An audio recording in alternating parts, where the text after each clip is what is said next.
The Gophers take down the USC Trojans, but can they keep it up? UCLA comes next. You are Locked On Golden Gophers, your daily podcast on the Minnesota Golden Gophers, part of the Locked On Podcast Network, your team every day.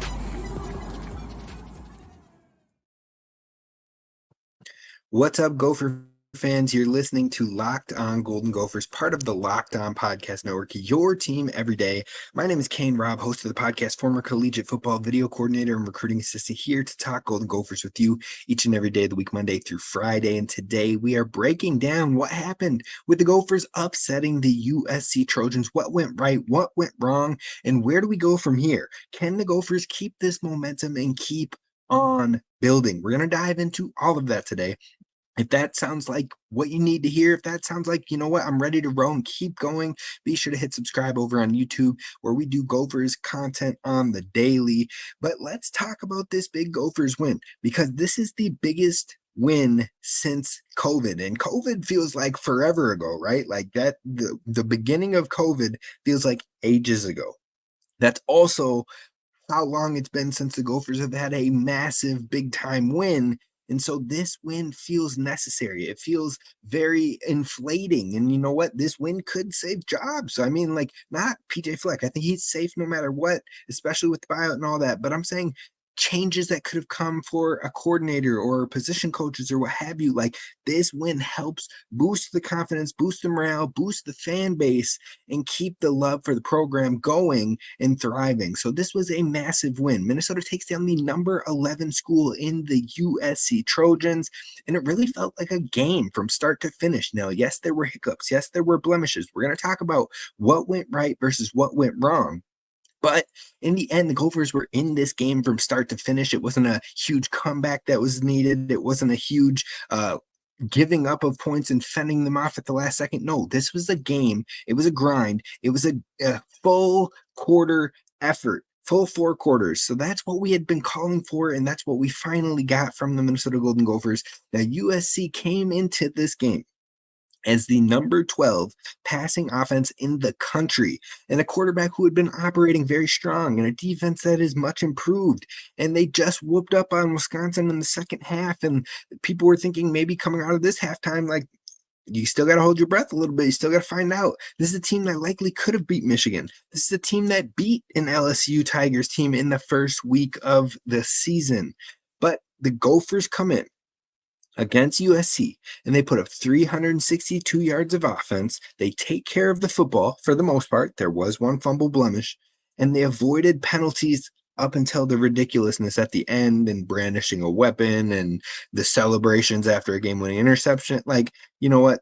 Take those penalties away, have them, do what you will with them. Those penalties I'm not stressing about. The penalties that shift the momentum in the game, though, the Gophers kept a lot of those to a bare minimum in this one, and it showed. And that's how the Gophers kept themselves in this matchup, taking care of the football, taking care of penalties, and then moving the football on the ground, through the air, making efficient decisions. It was a great effort by the Gophers overall. Now, yes, there were moments of like, can we get this going? Yes, there were moments where you're like, what is going to happen here? But the Gophers get it done. Darius Taylor was 1 of 1 in this game. 56 receiving yards, 144 rushing yards, 200 all-purpose yards, and he just looked like a player that we saw last year that we were like, man, this dude is one of the best in the Big Ten. This dude is going to be the future of this program, and we saw that on full force against USC, and this was probably the best team that he's had to play a full healthy game against. Or the best outing, I guess, that he has had a full healthy outing against. Now, he did okay against Michigan, but we didn't really give him a lot of running touches. But he got it done through the air. He did all right versus Iowa, but we didn't give him a whole lot of opportunities to move the ball and prove himself. But the Gophers continue to get him involved, not just through the air, but also on the ground, and he comes up with 200 all-purpose yards. He had confidence, he had some cuts, he had some shiftiness, he laid the boom. We saw it all from Darius Taylor, and we need the Gophers to keep feeding that man. Now, on top of that, Max Brosmer, he made the smart plays. He made the right plays. He still passed efficiently in some wild winds that were changing directions from quarter to quarter. The flags were moving every which way depending on which part of the field you were on. The winds were nasty, folks, and Max Brosmer went 15 of 19 in this game, 169 yards, added 3 rushing touchdowns, which I don't think anybody expected, but he got a way to get it done. He was checking calls. He had a dime dropped in pass to Lemeki Brockington between coverages. He had smart checkdowns. He had good placement throws. And he was placing the ball to Daniel Jackson in a situation where it's like, hey, you can go win this or you can draw pass interference. And Daniel Jackson, if you have watched him at all in the last 4 or 5 years, you know that man is like, either I'm coming up with this ball or you're hitting me when you shouldn't and I'm getting a DPI. And he did it time and time again this season, last season, and beyond. So you talk about all that, and you talk about the offensive line getting extra push from like the mid-second quarter through the game. You talk about Marcus Major, who was a very steady and very good running back, second running back in this offense for the Gophers. And so there's no missed beats when Darius Taylor has to come off the field. This offense, it might not have been sexy, but it got the job done. Now, defensively, there was room for improvement, especially in stopping the run. Another 14 missed tackles. That has to clean up. If the Gophers want to continue to win games, you've got Kyle Monaghan still on your schedule. Wisconsin, Tyree Walker just went crazy, but they've got multiple running backs that are going to run the ball. So you have to find a way to stop the run game or at least slow it down. But overall, one thing I'm curiously still kind of confused by is, why is Jack Henderson's snaps dwindling? Why isn't he on the field anymore? Because he was possibly one of the Gophers' best defenders through the first 3 games, but his snaps dropped a lot versus Michigan, and then he basically didn't play against USC. So I am curious what's going on there, because Jack Henderson is a valuable piece for this defense. Now, Cody Lindenberg, also been very strange. Now, he played a ton of snaps, but he has not looked like himself. He has not looked confident. He has been missing tackles. He's been maybe not in the right gaps at all times. Cody Lindenberg has not been having one of his best seasons. Another 4 missed tackles in this game. That's now 10 missed tackles credited on the season. He's got to find a way to get his confidence back and get going, because he is an important player for this defense. But overall, Jaw Joyner, with a huge pressure hit on the quarterback, turned into interception, even with a bunch of uncalled holdings, Jaw Joyner is bringing the heat and bringing the pressure and changing the landscape for some of these quarterbacks. Justin Wally, back, healthy, massive 3 pass breakups. On top of that, he had great coverage in the game. So it was good to have him healthy, but he did have 2 missed tackles, got to clean those up. Ethan Robinson, some timely tackles, a tackle for loss, some big time plays that fired this defense up, got the defense off the field, and got the offense the ball back. Aiden Gooseby, shout out to him. He had his best game of the season, in my opinion, making improvements and strides game to game, but he had 61 snaps, graded out as an 80 on PFF, 3 tackles, 1 pass breakup, one of the highest graded Gophers of this game. But then you got to talk about Coy Parrish. Coy Parrish, true freshman, game-winning interception, the hero of the game. He had a game high of 48 snaps on defense. You can expect those are probably going to continue to increase. He was the highest graded player on the defense for Minnesota. He had a forced fumble in this game. He had a game-winning interception. He had 6 tackles, which was tied for second or third on the team. He's a playmaker. He has swagger. He is Minnesota's homegrown talent, and the Gophers fan base is riled up about this guy, and for good reason. He is just a difference maker, and I am glad to see the Gophers getting him on the field every which way. He makes differences in the return game. Now he's starting to do it on the defense. You can absolutely expect that he is going to be a guy who continues to see more time and probably continues to make more game-changing plays throughout his career, but also throughout this freshman season. So overall, in the end, the Gophers pull off a massive win, a much-needed win, because it was a morale-boosting win. But on top of that, it's just different. Going 3-3, heading on the road for your second road game, and having this huge confidence, upsetting a top 12 school, and your momentum is boosted. It's just far different than 2-4 after 2 deflating losses where you could have beat ranked schools, heading into a very much needed road game. That's life is just completely different. The attitude is completely different. The fan base is completely different. with this game and how the result could have been. And the Gophers find a way to get it done. Shout out to PJ Fleck for going for it on 4th down and scoring the touchdown. But even with a win, I want to discuss what went right versus what went wrong against USC. That's what's coming up next.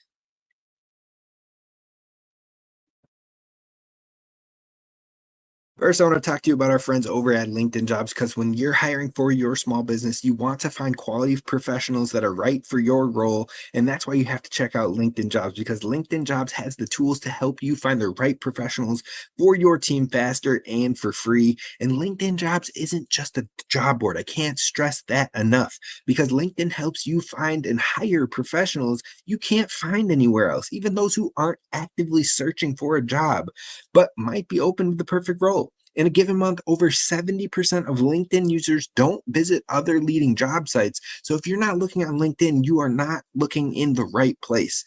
On LinkedIn, 86% of small businesses get a qualified candidate within 24 hours. So you need to hire professionals like a professional over on LinkedIn. It's why 2.5 million small businesses are using LinkedIn for hiring. And they even have different resources and tips and tools and tricks that you can use, so that way you can save some time, including a feature that helps you write job descriptions, making the process even easier and quicker. So post about your job for free at linkedin.com/lockedoncollege. That's linkedin.com/lockedoncollege.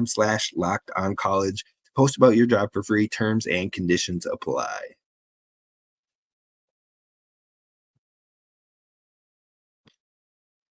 All right, Gophers fans, let's talk about what went right and what went wrong. We'll do 3 things for each, but we'll start with what went right. Now, the first thing is the run game. The run game opened up. We got Darius Taylor moving and grooving. I had called it in our prediction show. I said, look, Darius Taylor, this is going to be a big week for him. I think he's going to get over 130 yards rushing. The boy went and got 144. Thank you for making me look smart. But Darius Taylor, he looked more explosive. He looked more shifty. I don't know if he was just finally healthy or confidence was back or what have you. He went back home to Michigan and he was like, yo, I do this. And then all of a sudden it just clicked and he snapped again. I don't know what it is, but he looked like a more explosive, more shifty, more confident player. And you could tell from the jump in the get-go. The first run of the game, he laid the boom and smacked the safety up and down. And it was beautiful. It was beautiful. Now, midway through the second quarter, through the rest of the game, the offensive line finally got pushed, and that opened up things for the run game overall. Marcus Major, like I mentioned earlier, very consistent. He ensures there's no drop-off from RB1 to RB2. Both of the backs are threats in the pass game, making you respect it overall, but also then opening up run opportunities. And then Max Brosmer also pulled a read option for a touchdown. It wasn't just tush pushes. He did have a 4-yard scramble for a touchdown off of the read option pull, which in the press booth, my guy Andrew, he had looked at me. He's like, man, we never pull the ball on the read option. Like, why run the read option if you are absolutely never going to pull it? Like, we got to pull it here and there to make the defense respect it. I'm telling you, a few plays later, bam, babushka. I don't know what you got to say, but he pulls it out, runs it in wide open for the touchdown, a much needed touchdown, and the Gophers get back in this thing. So I love to see it, and I love to see my guy Andrew get some of the need and the credit that he was looking for with that QB read. Now, overall, this Darius Taylor is the running back that looks like a top 3 back in the conference. This is a guy who can be a difference maker. This is a guy who can single-handedly win you games. So if the running game is cooking like this, that is definitely something that went right. Now, what went right, number 2? Daniel Jackson is a major threat, and getting him looks and targets changes the game. Now, yes, he might not have had 100 yards. Yes, he might not have had a huge game. But what he does changes the game, plain and simple. Like his first pass catch, it was a screen route, I believe, and he fought it forward to get 10 yards. He was breaking tackles. He was driving his legs like a running back. The dude just fights for the extra yardage. But even in the games where he's not getting extra touches, where he's not getting the catches, if you throw that man the ball in one-on-one coverage and that cornerback, that safety, or whoever's trying to cover him is not in the right positioning, they have their head not turned or anything like that, Daniel Jackson is making sure this ball is either 1, mine, 2, there's no chance at an interception, or 3, you are about to hit me when you're not supposed to. We're going to have a DPI. We're moving the ball down the field. Daniel Jackson makes sure that Minnesota is constantly moving the field. This dude is the king of DPIs, and I also think it's a large reason why, even if he's not a high draft pick, he will be a draft pick for somebody. He will get a shot in the NFL for somebody because he's a highly intelligent player who makes winning plays. He is a guy that you go out there and you see in different NFL teams that might not be the wide receiver 1 or the wide receiver 2, but they're the guys that are making the nitty-gritty plays, the extra blocks, the come back to the ball, the separation and what have you, that gets them on the field, that gets them drafted. And that is exactly what Daniel Jackson does, plain and simple. He understands his positioning and his body movement to prevent interceptions, to create separation, or to draw a flag. This guy is the real deal, and Daniel Jackson is a major threat, so they need to continue to get him targets and looks. Hopefully those can be catches and yards, but even so, he can draw penalties and keep the football moving. Now, the final thing that definitely happened that went right for the Gophers in this one was the pass defense proved itself. Now, the Gophers were the number 1 pass defense in the country heading into this game. And a lot of people were like, oh, you can't even count that. They haven't played a real pass defense. Michigan can't pass the ball. You played Rhode Island. Nobody cares about that. You played Nevada, which Nevada had been passing the ball really well up until that point, and like the Gophers were the first team that really stopped him. But I digress. People aren't going to respect Nevada. So people are like, you aren't really playing anyone. UNC, they can't pass the ball, even though nobody else had to play their real starting quarterback because he got hurt against the Gophers. But again, I digress. So I had some hesitations. I was a little bit worried. I was like, is it, maybe the Gophers have just played some bad passing offenses, or are they legit? It was a real question. It was a real concern. It was one of my number 1 concerns heading into this matchup. And the Gophers DBs, the Gophers secondary was like, Kane, we got you, bro. Like, we're real. We're for real. And we're taking on the number 12 pass offense in the country. We're taking on a quarterback who has passed it to 7 different pass catching options who have over 100 yards. They can spread the ball all over. They don't have a main target that they're going to go after. They have a dude who's 6'7". They have a dude who's 6'4". They have a speedster who people like to call it Diet Tyreek Hill. Like, they got every which flavor of receivers and pass catchers. They've got running backs who can catch the ball. Like, most teams would struggle with that type of offense. And this pass defense was like, nah, we got you. We got you. And they covered and they played well. They held USC to their lowest passing total of the game of 200 yards. And those 200 yards, he didn't even get to the 200 until the end of the game, where the Gophers were kind of letting some of the underneath stuff go to prevent the deep ball, to prevent a touchdown, to go and tie the game up against the Gophers. Gophers were having that. So they gave up some underneath pass yardage. So really, he wouldn't have even got to 200 yards had that not happened. But regardless, they held him to his lowest total, the USC to their lowest total of the entire season. They also forced the most interceptions. Heading into this game, Miller Moss had played LSU's defense, which is real good. Michigan's defense, which is real good. And Wisconsin's defense, which is also very respectable and good. That's 3 really, really good defenses that this USC team has played. And Miller Moss only had 2 interceptions on the season. I think one was against Michigan, and the other one might have been against LSU.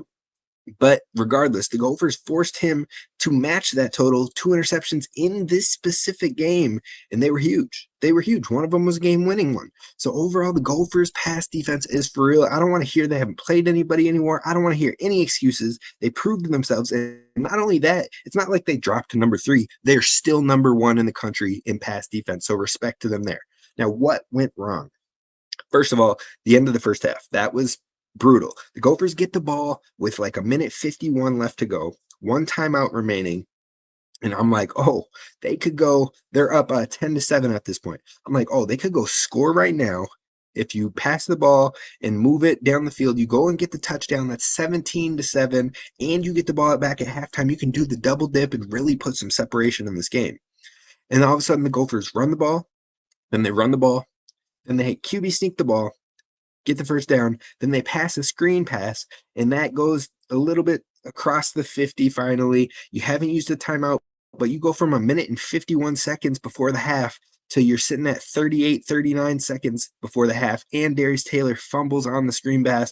USC gets the ball back. They move the ball down the field. They take the field goal, and they tie the game up at halftime. So instead of going up by another potential score and trying to do the double dip, you turn the ball over, and you ran a ton of clock, and all of a sudden, it's a tie game at halftime. That was not the best effort for the Gophers. It was not the best strategy for the coaching, in my opinion. And I was really curious by the constant run when you have a minute and 51. Now, I know you don't want to give the ball back with any time, but you also know that you have success in the quick pass game. So maybe get the ball closer to a touchdown area and then start to run the ball to keep the time moving, as opposed to taking the run and the time early and then forcing yourself into trying to take a deep pass or a field goal. I would have loved if they were more aggressive with the pass game, got it closer, then ran the time down, as opposed to what they did. What they did ended horribly for us, ended up a turnover, ended up a field goal, ended up a tie game. Regardless, it didn't kill them, so that's good. Number two of things that went wrong, the first drives of both halves, the first half and the second half, the Gophers got a first down, a key first down on the first play, I believe. And then after that, they went 3-and-out after that. So it's like, we got to find ways to sustain the offensive momentum early in these first drives to put points on the board, to put time off the clock. But overall, the Gophers have struggled in those opening score situations. And outside of Rhode Island and Nevada, I believe the Gophers have 3 points in the first quarter amongst their P4 opponents. So we got to find ways to score early in these games so they don't always have to come down to the wire. And then finally, the third and final thing that went wrong is the run defense. It was still abysmal. We had 14 missed tackles in this game, which is unacceptable. We gave up 134 rush yards to their lead back, and their second back also had some decent run yards on us as well. So the Gophers have to clean this up because they have Illinois who's going to run the ball. They have Rutgers. They have Wisconsin. All three. Oh, Penn State has 2 running backs that are going to grind. So you got 4 different running backs that you're really going to have troubles with.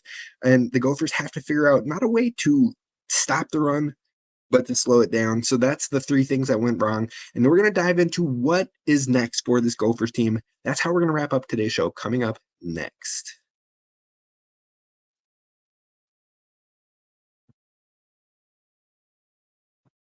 First, I want to talk to you about our friends over at Gametime, if I can get that banner up. But our friends over at Gametime, that's the place to be when it comes to ticketing apps, because Gametime has the best deals up to the last minute for you. So Gametime, you can go on there and you're going to get the guesswork out of buying tickets, but you're also going to have multiple ways that you can find the best deals that work for you. They have Gametime Picks, which is curation and makes it easier to save more on sports, concerts, comedy, and theater. And on top of that, my favorite feature, if you toggle it, make sure you hit that toggle button and turn it on.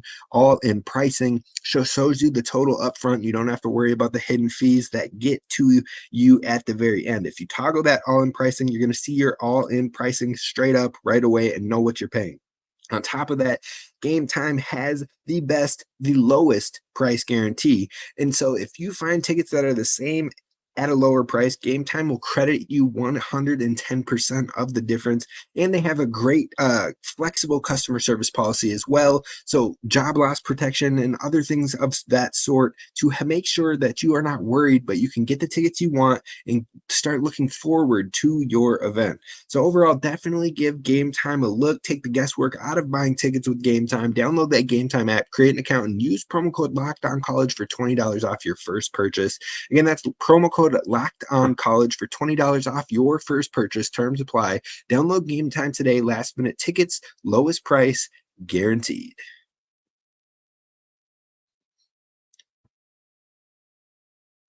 All right, Gophers fans, we're finally talking about what could have been. I need to talk a little bit about what it could have been, but then where do we go from here? Now, right now, when you look back on the season, it kind of hurts a little bit to look back at it. I'm not going to lie to you, because you look at the possibilities of where Minnesota could be in relation to where they are, and you're talking about with the difference of a play or 2, maybe, that the Gophers are 5-1 right now instead of 3-3. Now, I'll take 3-3 because it could be 2-4.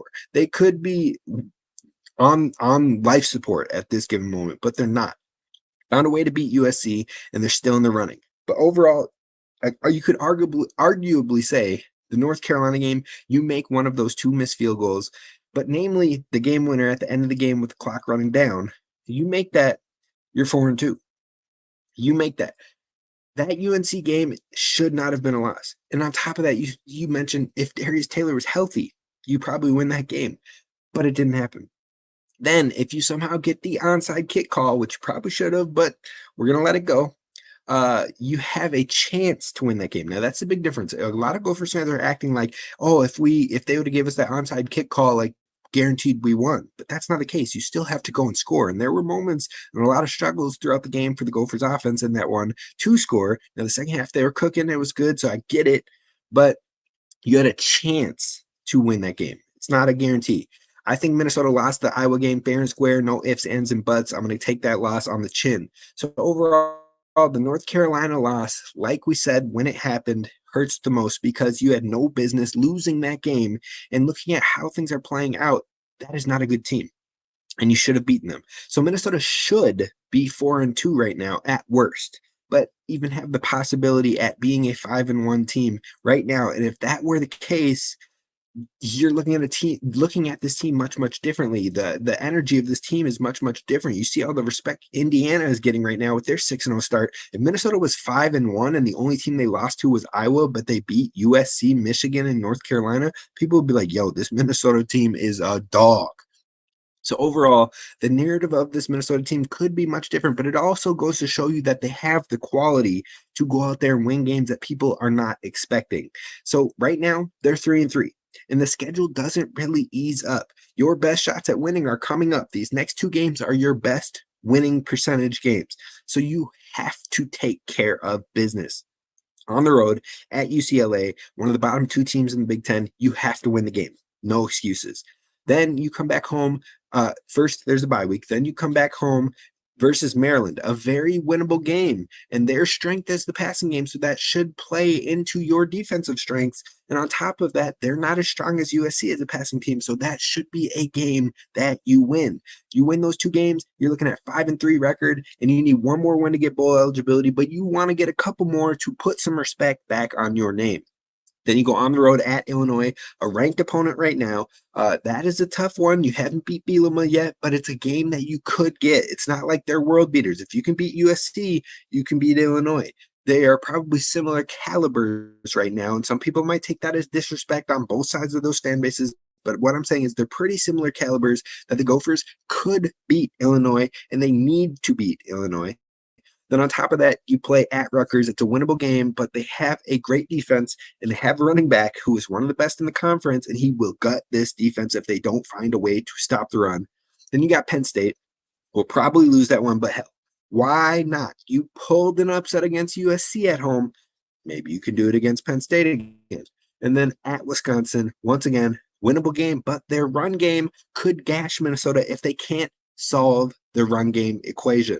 So ultimately, Minnesota should be a bowl team, but you have to win the games you're supposed to, which is the next 2 games, UCLA, Maryland. As long as you win those 2 games, I think Minnesota will lock themselves a bowl game opportunity, whether it's against Illinois, Rutgers, Wisconsin. They'll find a way to win one of those games and get bowl eligibility. But if this team plays like the first half of Iowa, if this team plays like the second half of Michigan, or a majority of that USC game and slows down the run, finds a way to slow it down, not stop it, slow it down, this team could keep playing spoiler in the Big Ten Conference, and that would make for one heck of a season. That's going to do it for us here at Locked On Golden Gophers. I appreciate you tapping in. Be sure to hit subscribe over on YouTube. Be sure to tell others about the show, and we will see you tomorrow where we'll start our UCLA breakdown. Until then, roll the boat, Sky Gophers as always, and please don't forget to hit subscribe.